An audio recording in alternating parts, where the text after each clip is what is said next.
Olá, queridas e amáveis pessoas do YouTube, sejam bem-vindos a mais um vídeo nesse canal. Dessa vez para ler notícias, para falar sobre notícias envolvendo a educação brasileira e censura. Vamos conversar um pouco sobre isso, porque começou, rapaziada. Começou ano passado, os patriotas nos avisaram. Eles pararam estradas, até perdi, não sei mais falar estradas. Eles foram lá para as portas do quartéis fazerem churrasco e ouvir muito pagode de samba.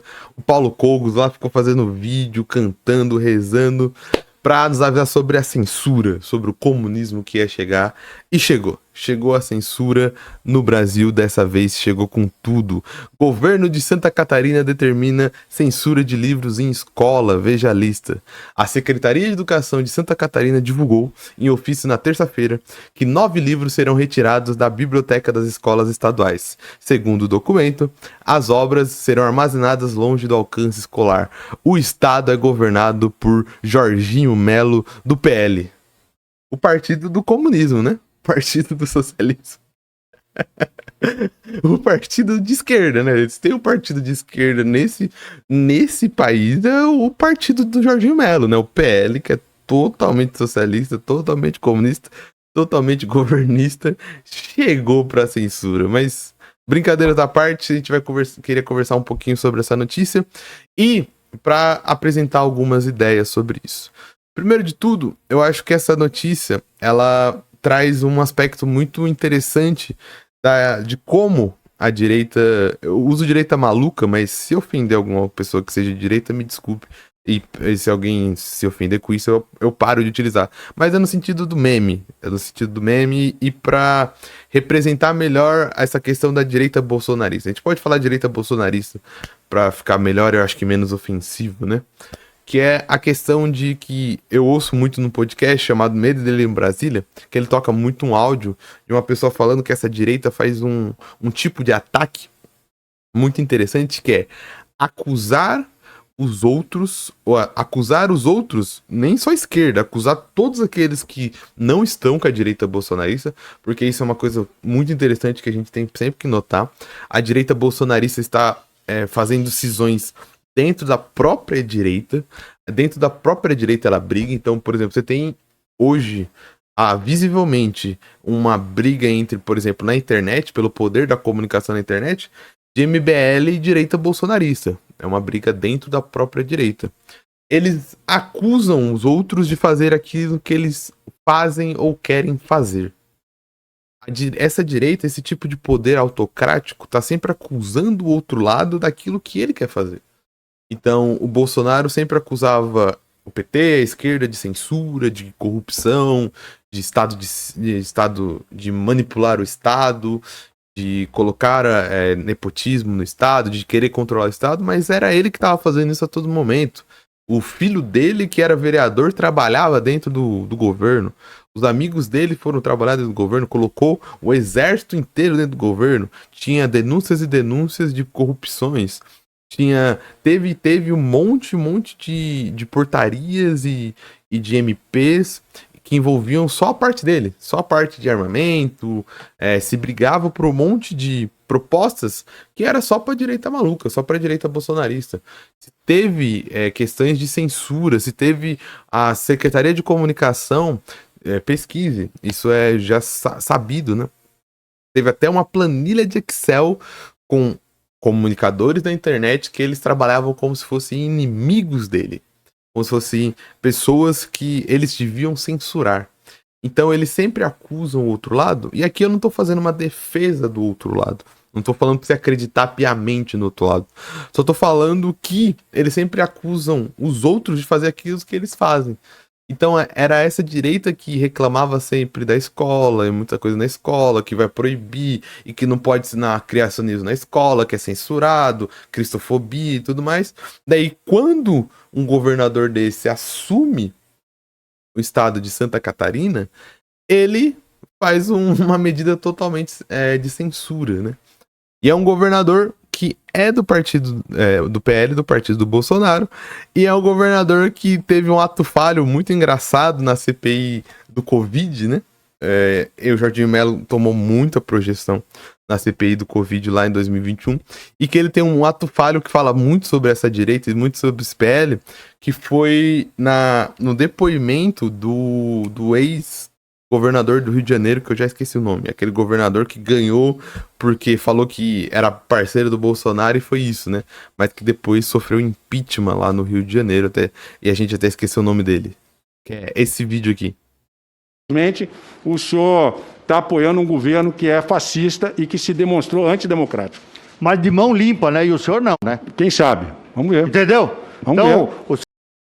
Ou seja, o ex-governador, ele acusa o governo Bolsonaro de ser fascista, e o Jorginho Melo, ele não faz questão nenhuma de falar que não é. Ele simplesmente assume, né? Ele fala, não, mas pelo menos o meu governo é fascista, mas de mão limpa. Mão limpa que não tem nenhuma, né? O governo Bolsonaro é responsável por várias tragédias no Brasil. Mas agora vamos ver a lista das obras, vamos ver a notícia aqui.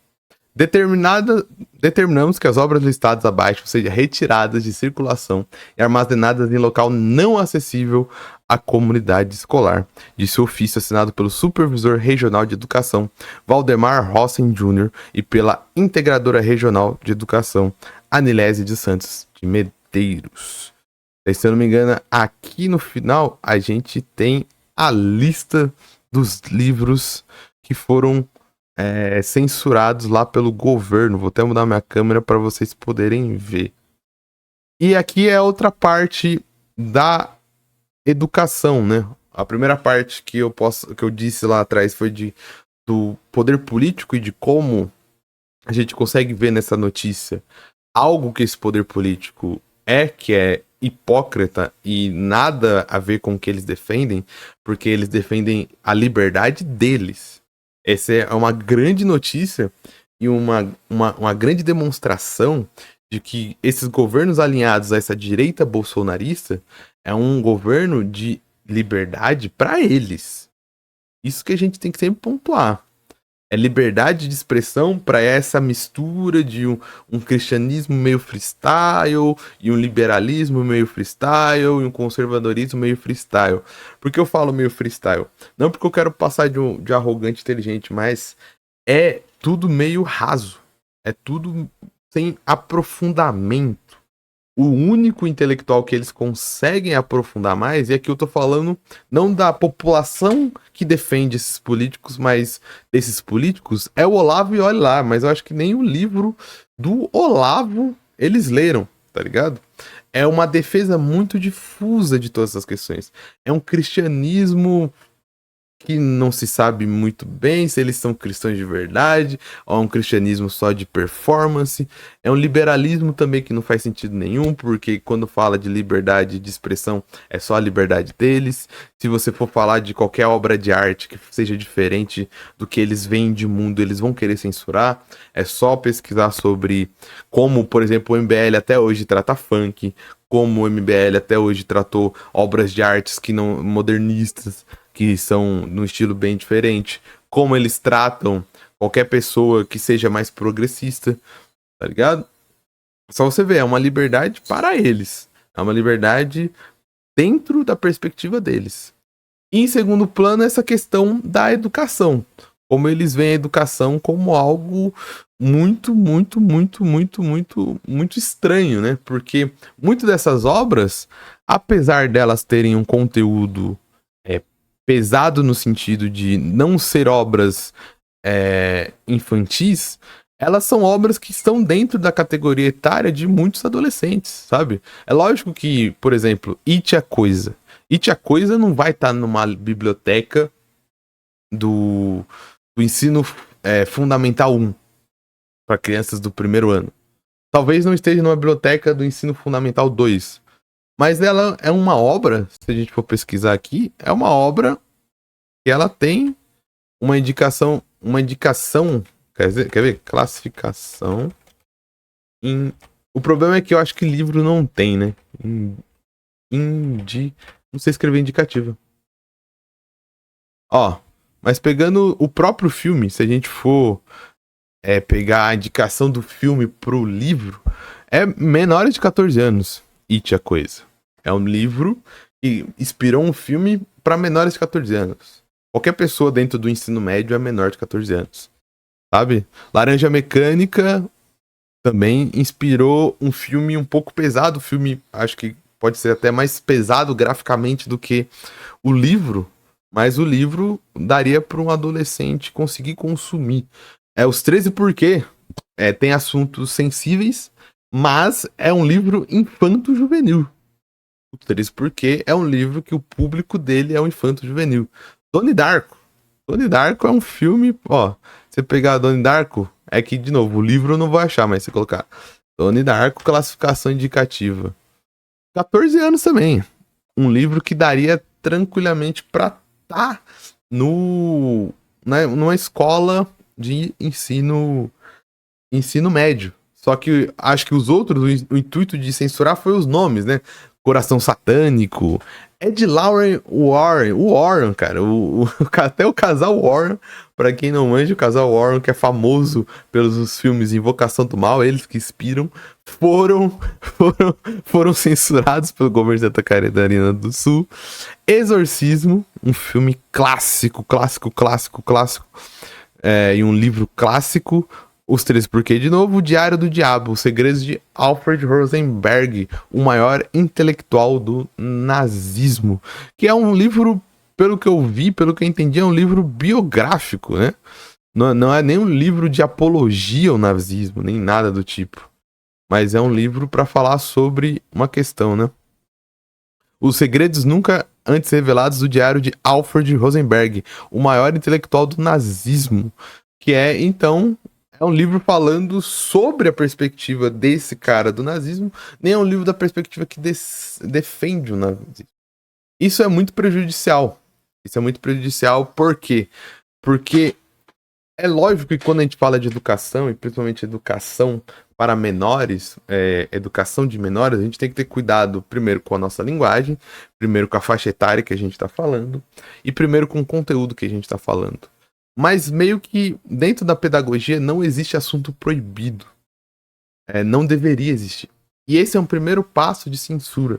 Processos de censura, historicamente, se você for lá para trás pesquisar, começam assim. Começam com coisas que, teoricamente, para a população, principalmente a população de Santa Catarina, que a gente viu nas eleições, que é mais conservadora, não vai gerar muita repercussão, vai gerar repercussão em outras bolhas. Mas é um primeiro passo que você consegue fazer esse processo de censura e você consegue ver que da próxima vez eu vou conseguir retirar mais coisas, porque eu consegui lá atrás, por que eu não vou conseguir lá na frente? E é assim que a gente toma medo, porque esse primeiro processo de censura com certeza já começa a colocar medo nos membros discentes e docentes que estão trabalhando nas escolas. As pessoas que estão trabalhando nas escolas agora vão começar a ter medo. Isso junto com o vídeo que eu já postei essa semana aqui de react, lá o corte dos quadrinhos da Sarjeta, de um professor em Mato Grosso que foi demitido por passar um filme do ponto de vista antropológico que tinha uma cena de sexo nada erótica. Uma cena de sexo para estudar a evolução do sexo.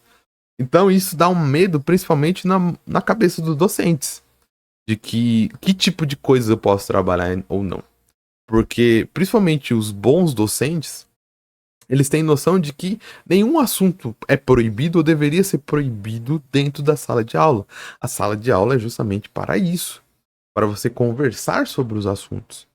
O que um professor estruturado vai fazer é que ele vai fazer com que o assunto esteja na psicologia ideal, na linguagem ideal. Eu uso aqui, por exemplo, a educação sexual. A educação sexual não é um assunto proibido na escola. Mas é lógico que a maneira com que você vai conversar com os alunos do ensino médio é totalmente diferente com a maneira que você vai conversar com os alunos do ensino fundamental 2. Os alunos do 6º ano ou do 8º ano, dependendo do material didático, precisam ter educação sexual.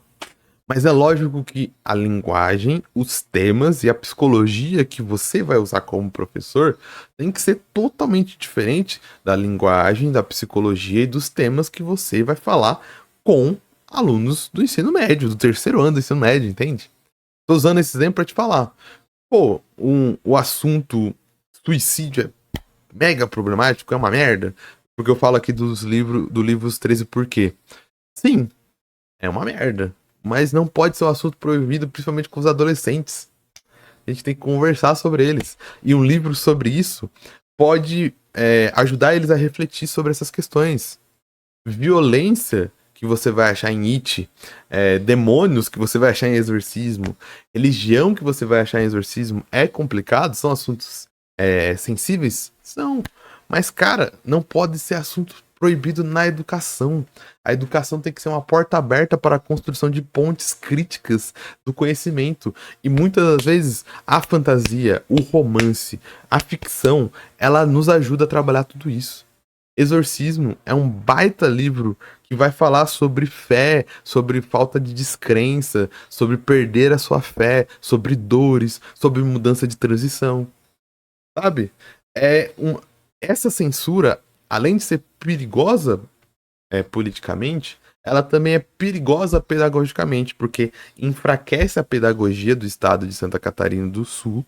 Eu sei que pode ser um exagero, mas eu tô falando que enfraquece na minha visão como alguém de longe, e provavelmente diminui as possibilidades e dá medo das possibilidades do que os professores estão fazendo, dá medo nos professores, do que eles podem apresentar para os alunos ou não, de que livros eles podem indicar, de que filme eles podem passar, de que texto eles podem dar. Entende? Você acaba perdendo pedagogicamente com esse tipo de estrutura. E você acaba perdendo possibilidades e acaba perdendo chances de trabalhar assuntos sensíveis, mas que são necessários dentro de uma escola. Beleza? Esse é o vídeo por hoje, espero que você tenha gostado, espero que você tenha gostado da reflexão, da notícia e tudo mais. A notícia é lá do Congresso em Foco, se alguém quiser ver, se eu lembrar, eu vou colocar aqui na descrição. Se alguém quiser ler na íntegra, deixa aqui no comentário a sua opinião sobre isso tudo. Se você gostou do vídeo, não esquece seu like, seu comentário. Se você é novo por aqui, se inscreva. Eu vou ficando por aqui, até uma próxima e tchau!